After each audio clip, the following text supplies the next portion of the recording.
welcome back to another episode of Moments with Gabby. I am your host, Gabrielle Mosa. Today, as you can see, the location is a little bit different. We're at Lagos Bar, Restaurant and Accommodation. I will be interviewing the owner, who is also the head of the Welfare Association of Nigerians in the Diaspora in Kenya. Stay tuned for more. In the meantime, don't forget to like, comment, share, and subscribe, and hit the bell notification to be notified for new episodes.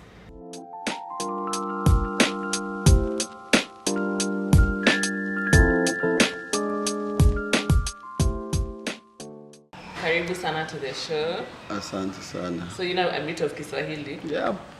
Okay. I've been there for a while, so I speak a bit of Swahili. All right. Tell the people who you are. What are your official names? Hi guys. My name is Emmanuel AJENIFUJA.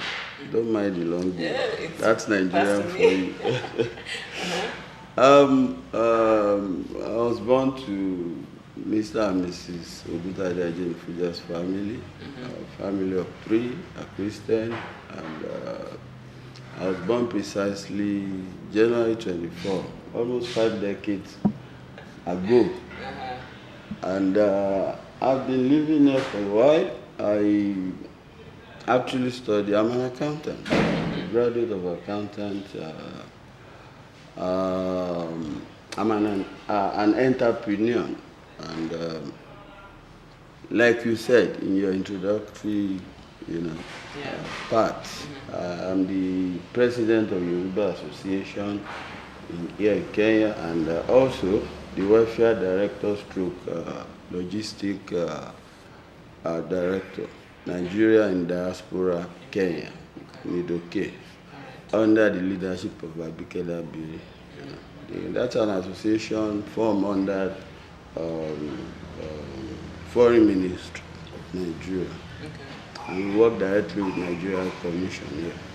Thank you very much. And what makes you so passionate about this role that you play? Actually, okay, let me start like this. This leadership role has been something which I've been practicing from my childhood.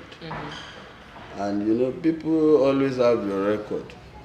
When we came almost 16, 17 years back to Kenya, I see it as a passion, solving Nigerians' problem, not only Yoruba people here in Kenya. For example, those who their papers are not up to date, assist them, Those who are stranded, we've done that. During COVID-19, we solved a lot of problems with Nigeria, related to Nigerians staying in Kenya. I believe those traits in me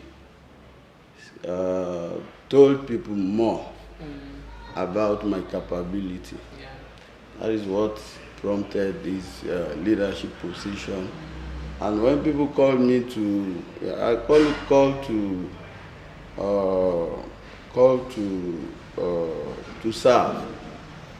When I was called, I couldn't see it as anything different, because this is something which I've been doing even right from my secondary, high school days, right from my institution. I was once a student union leader also. So it's something which I've been practicing for a very long time. So you'd say you're a born leader? Exactly. Yes, that's why I use that word trait. It's in my blood. Yeah. And so, how long have you been doing this for, so far in leadership position? In Kenya, like I said, these I've been practicing since my inception in this country. I actually got married to a Kenyan lady too. Oh, really? So it's, one of those things which my wife saw in me, This is something which I've been practicing for long here. Okay. And other than that, outside here also, like I said, during my high school, my university days, I've always been there for my people. All right, let's talk briefly about the organization and what you've been doing. Okay. How have you been able to foster togetherness even amongst the Yorubas who are staying in Kenya? Okay, thank you very much. Firstly, the direction, let me use that word, at which we are I'm moving particularly to foster the peace or unity among not only Yorubas, because I will not like to look at it in perception of Yoruba alone. Like I said, I'm serving the entirety or totality of Yorubas living in Kenya. And also, when we are talking about Nigerians, that's why I'm their welfare director. So what I always do, one, most of the time they are in trouble, I'm always there for them. And most of them, they have places where they have their, if not recreation or whatever gathering that always bring them together. For example, Saturdays and Sundays on Gong Road. I can't remember vividly the name of the field. Just directly opposite this club there. I will remember later. It's okay. They always have a football and a gathering every Saturdays and Sundays. So most time, I always make myself available there to talk to them, how to live in peace among themselves and within the community at large. So this is mostly what I do. And if you have any program or any event, party, if I'm invited, I'm always there.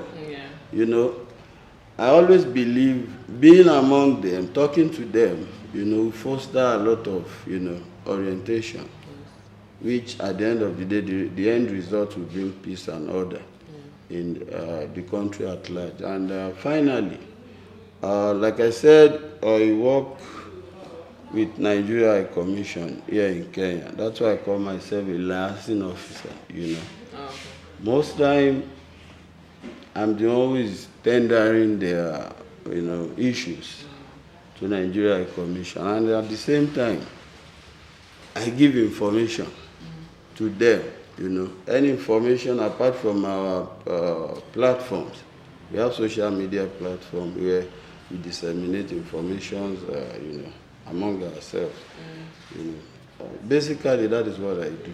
And so far, as you yourself can testify, it's not like 5-6 years back. True. There's peace among us, and I believe this has been assisting us so far. Yes. Thank you very much. Welcome. And what, apart from peace and fostering unity, what other great strides have you been able to achieve? Actually, I will point out one major event so far, because since I came to this country, the reason why I will refer to that is because things like this have never happened in the history of Nigerians staying in Kenya. Magoa's barrier. I believe if you didn't watch it live on TV, you heard about it. During Professor Magoa's burial, because the wife happens to be a Nigerian, we did something that is unique, We partake actively in the burial procedure, Right from the morgue, to his house, we danced around the town, and we visited all the places which Professor Magoas has worked. And the major thing we did, I led my delegations. Actually, we have 3 tribes in Nigeria: Yorubas, Hausas, and Igbo. The 3 tribes, we were in place. So you came together? With the leadership. We came together, meaning we are in peace, accord together in this country. That is one. 2, we showcase our tradition and culture. That's why I said, maybe if you haven't seen it, it's still there on YouTube and other social media. You can see. Because at the end of the day, Kenyans, at least, they know about Nigerian culture and tradition. Because that's what we call Eyo Festival. It was on display, and equally we danced together. So this is something Kenyans have never ever seen. And one lesson, when they moved the court to Kisumu, was it Kisumu? Yeah, it was Kisumu also. Yeah, Kisumu. Because of what we did, Raila Odinga and some other Kenyans, they later exhibited their own tradition too. So it's like a wake-up call. Yeah. You understand? Because I saw a lot of comments on social media. Like Kenyans are saying, Nigerians have taken over our tradition in Kenya, this and that. No. Are you getting me? Yeah. That's why I said we did something unique, which has never ever happened in the history of Nigerians. Some Kenyans, they don't know about Yorubas. Some of us, I will use that word us, because I'm part of you people now. Yeah. They don't know about Yoruba culture, Hausa culture, or what have you. We display it openly, we dance. This almost 4 or 5 hours event on the street of Nairobi. And it was live on all TV station, radio, and everything, you know. So with that, I believe we have done something to let people, you know, out there know. It's not, we are not only known to what they think. You understand? So we are good people, and we are rich in culture and tradition. Thank you. Yeah. I love your culture. It's very rich. Asante, and people have nowadays been more accustomed to it. Exactly. So apart from these great challenges, from these great achievements, what challenges have you encountered? Maybe from the Kenyans themselves? Anyway, there's no big challenge we like to pinpoint here, other than this profiling and stigma. You know. Not all Nigerians are bad. That's true. Okay, but I always tell my people, Kenyans are not like this. When we came, we were like Wazungus. Let me use that word. We are black Africans. But there's always this respect we give to Wazungus. That's more than ourselves, you get. Yeah. We were like them when we came.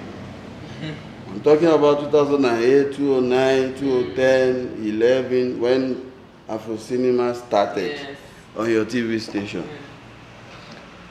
Most of Kenyans, let me use most, they want to associate with Nigerians.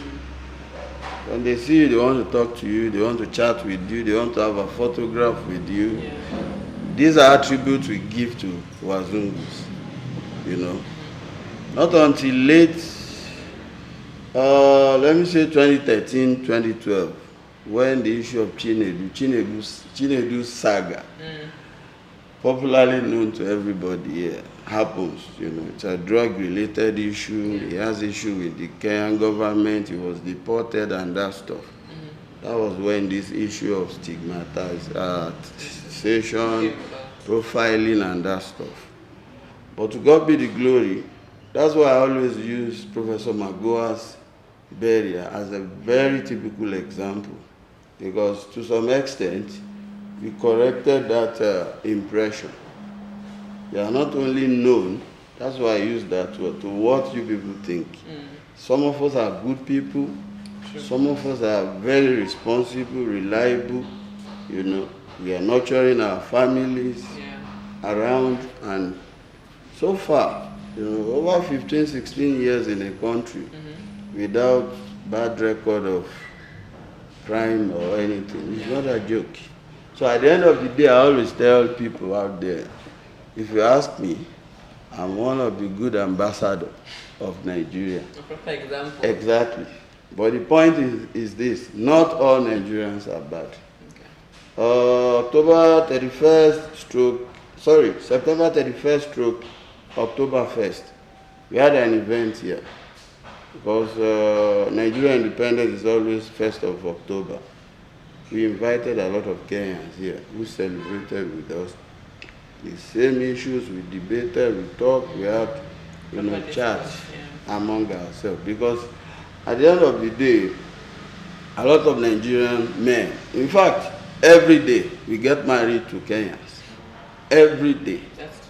Because I have, we call it best men, you know. I have assisted a lot of Nigerian men in registry procedure, you know, marrying Kenya, you get. I have gone to a lot of different places to pay dowries. Anytime I have my way, I speak, I talk to them. You understand? So the challenge is there, but it's not easy to change people's mindset. That's why I address the issue from the genesis of the problem. But categorically, you know, Kenyans are not like that. But, you know, issues take us to where we are today. That's why I took it upon myself. Anytime I have opportunity to talk to Kenyans, I always tell them, not all of us are bad people. You know, just at least to reduce. We can't stop it in a day because the issue didn't start today. We didn't get to where we are today. You understand? Something happened in between. So for us to clear that here, we need to be, you know, involving in a lot of things that will speak good things, that will create good image about us to people out there. So other than that, personally, I don't have any issue living here. I'm living peacefully. I've stayed in a lot of places round this country. I've stayed in Mombasa. I've lived, this is another county. I've stayed in different places in Nairobi. I don't have issues. A lot of time, Kenyan police, they invite me to events, immigrations, I'm there, I will talk. I will say my own. You understand? Yeah. That's why I always say, if you will ask me, I'm one of the good ambassadors of Nigeria. But the only challenge that I see is that profiling. Thank you. I think both parties need to, Kenyans need to be more open. Exactly. And more talks need to happen like exactly. this. Yeah. So guys, we're going to take a short break. Don't forget this show is sponsored by Lagos Kitchen, Bar and Accommodation. Stay tuned for more.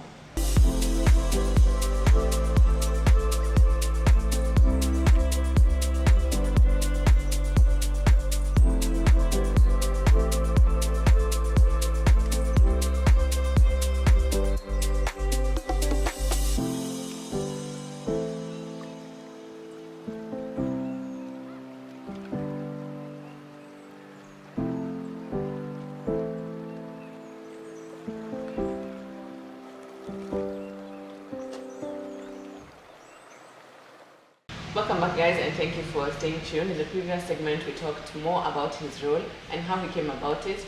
In this new segment we're going to talk about how he advocates for the youth, empowers the youth, and more about this restaurant.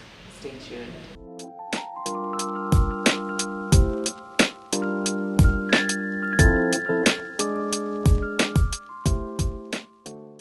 So tell us how you're able to advocate for the youth and empower them.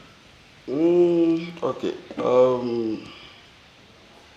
Okay, advocation for Nigerian youth. Yes. Precisely. Yes. Like I said, in every event or occasion I found myself, I always preach the good gospel about our country. You know. And I've been involved or engaged in a lot of interviews here and there, you know, talking about my role or my leadership position or my leadership role in the society. Basically, I always tell people the good side of us. Yeah. You know, and I always use myself as a typical example to them out there, you know. That's just the main or major ways at which I'm using to advocate for other Nigerian youth out there. In terms of empowering, first, like I said, during COVID-19, let me start from there. We did assisted a lot of Nigerians, you know, through palliative, you know, giving them cash amount of money, food, and some relief items with the support of Nigeria Commission. And as an association, we contributed, you know. We have some people within the society that are financially buoyant. They assisted us through contribution, both materials and cash we give to our people. And at the same time,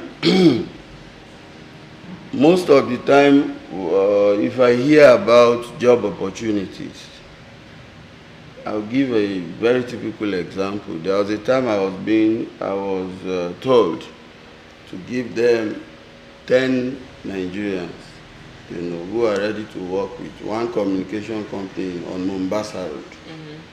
There's one hotel there which they were using then. So I gave, names of those who I feel, they are competent to secure that job opportunities.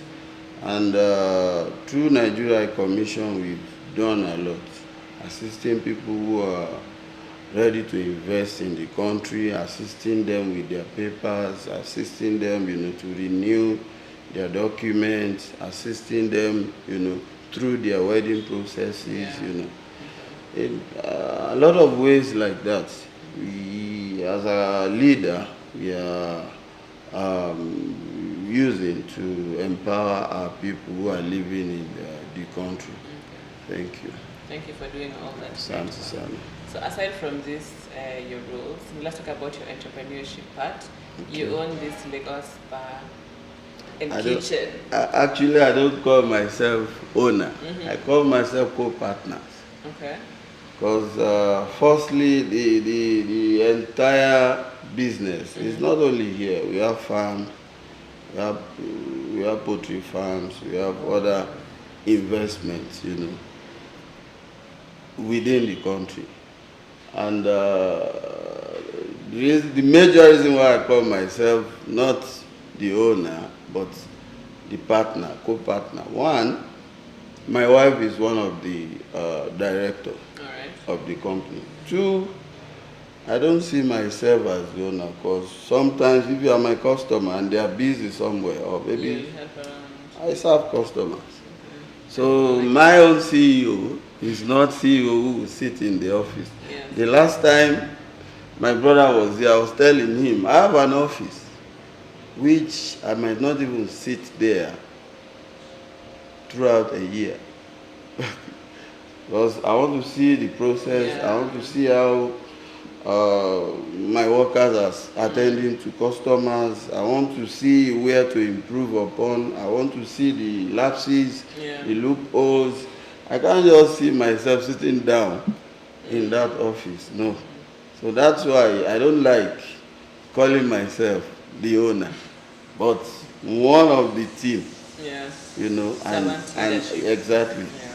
So that's it. So what made you want to start this business? What made me? I think maybe I will reframe the question. You could have asked me, how did I get here? Yes, how did you get here? Because the idea doesn't come with Lagos kitchen bar accommodation alone. We started from far. I told you this is a journey of almost 17 years in Kenya. Part of the reason why I always call myself the good ambassador of Nigerians living in this country. Because we started from, let me personalize it. I started from nowhere, from zero, till we attained where we are today. Okay, imagine yourself, you started hawking in no man's land, hawking. Weaves and attachment in Kayoli, from shop to shop, from one salon to the other. You understand? Yeah. And we keep growing like that. After which we open a small shop, the same Kayoli. Because the first time I came to this country, I started from Kayoli, Spine Road precisely. So that is where we move. Little by little, till we get to where we are. That's why always, most of the time when we are having our staff meetings, I always tell them, Rome was not built in a day. If you ask me, I started from somewhere. Like I told you, don't forget I'm an accountant. The same idea and the experience I've gotten in my university, let me say in my career, you know, I think assisted me a lot to get to where I am today. And which I believe many foreigners can reciprocate that. Yeah. Many foreigners can borrow and live from me. Yeah. You know, there's no shortcut to life. You have to start from somewhere. You know, you have to start from somewhere. Yeah. If you have the idea and vision, Yeah. make a step towards them. And God there in His infinite mercy will take you to where you aspire in life. And work hard best. So, and you know, that's why I said the journey was very far. And to God be the glory today. At least we are where we are today, and we are still going somewhere. Amen. You can go Exactly, further. by God's grace. All right. So I can see there's a motel here. So advertise your business and tell us more about it. This is a very, very good and rare opportunity. You know. Anyway, this is one of our products. It's called Mattel. We are looking forward to have an offer. We call it Black Friday, precisely from 10th of November. If you buy 2 of this, you get 2 plates of hot pepper soup. I believe you know what is pepper soup. Yes. So you get 2 of this. And apart from this, we have other items which are on offer, like Gilbis. If you buy 2 Gilbis, you get a sauce momo. Maybe you might not. That's why I have no idea what it is. You might not. Don't worry, I'll show you through all. So, and many more. Like our food offer is still there. You buy 2 plates, you get 1 extra plate, like that. But very soon we'll start rolling our poster to our customers across the country. Right. Thank you very much. So tell the people where they can find this place. Lagos Kitchen, we are located on Masai Lodge Road, opposite Gravity Supermarket in Kajiado County. Don't forget specifically, Ongata Rongai, Kajiado County, that is where we are, specifically. All right. Thank you. Thank you very much for the time. I have enjoyed myself. Thank you. I hope you have also. You're welcome anytime. Alright guys, thank you very much for watching and staying tuned until this far. I hope you have enjoyed this show. Don't forget to leave a comment, like, share and subscribe. See you until next time. I've been your host, Gabriel Mosa. Thank you. Bye.